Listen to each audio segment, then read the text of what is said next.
NII, Negara Islam Indonesia. Oleh sebagian pemerhati terorisme, dikatakan sebagai salah satu akar gerakan radikal di Indonesia.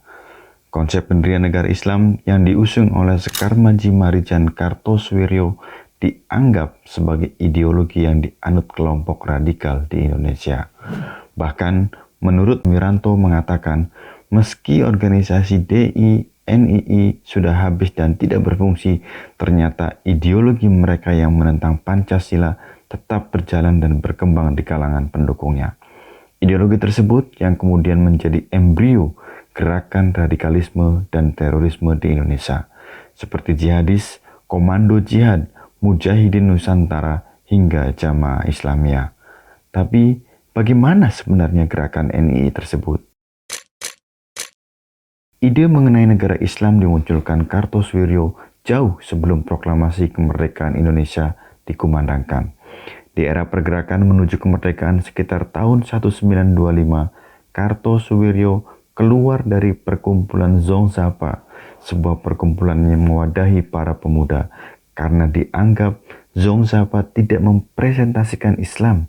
Akhirnya berdirilah Zong Islamitenbond dengan Kartosoewirjo sebagai ketuanya.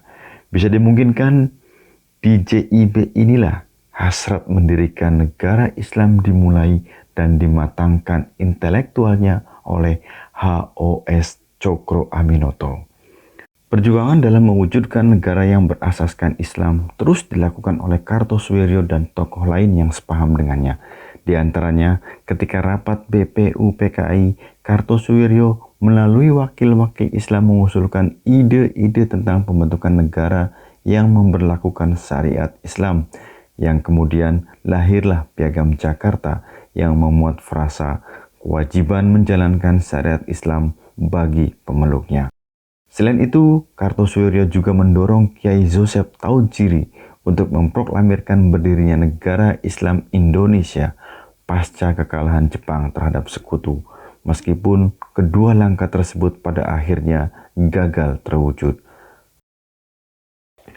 Pada Februari 1948 di desa Pangwedusan Distrik Cisayong, daerah segitiga Garut, Tasikmalaya, dan Malambong, Kartosoewirjo mengadakan suatu pertemuan yang belakangan disebut Konferensi Cisayong. Dalam pertemuan tersebut disepakati soal pembentukan Tentara Islam Indonesia atau TII. Meski ada tentara bernama TII, negara Islam sendiri belumlah terbentuk. Kartosoewirjo menahan diri selama lebih dari setahun untuk terang-terangan menentang kekuasaan Republik.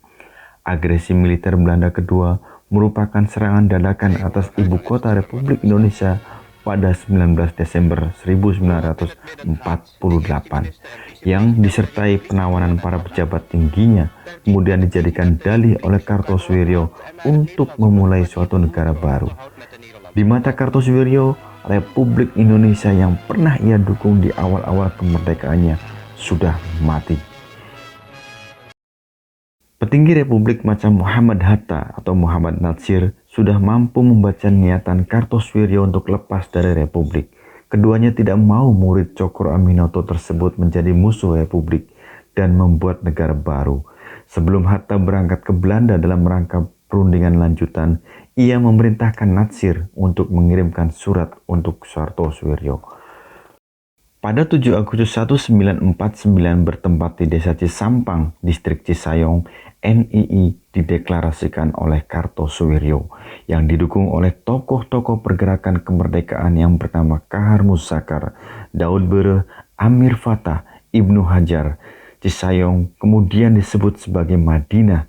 3 hari setelah proklamasi itu, surat dari Natsir akhirnya sampai juga ke tangan Kartosoewirjo, namun sudah terlambat.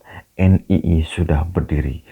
Setelah diproklamirkan, NII terus bergerilya dan melakukan beberapa pemberontakan di Aceh, Sumatera, Sulawesi Selatan, Jawa Tengah, Kalimantan.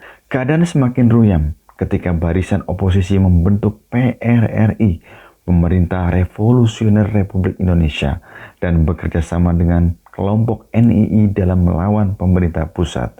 Keadaan tersebut segera disikapi oleh pemerintah melalui TNI, sampai pada akhirnya satu persatu kekuatan mereka dilumpuhkan.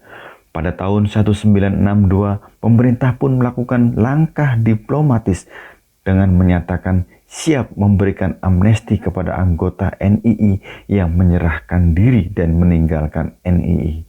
Di tahun yang sama pula, pemerintah menerjunkan pasukan terbaiknya dari Batalion Raider 328 dalam operasi Pagar Betis untuk melakukan penangkapan terhadap sisa-sisa kelompok NII. Satu kompi Batalion Kujang II Siliwangi menyergap dan menangkap pemimpin negara Islam Indonesia, Kartosuwiryo, dan pengikutnya di daerah Gunung Sangkar dan Gunung Gaber di Jawa Barat pada Juni 1962. Lalu di usianya yang menginjak 57 tahun, Kartosuwiryo dieksekusi oleh 6 anggota regu tembak TNI Angkatan Darat. Sepeninggal Kartosuwiryo, pendukung dan sisa dari NII terus diburu sampai organisasi ini habis dan tidak berfungsi.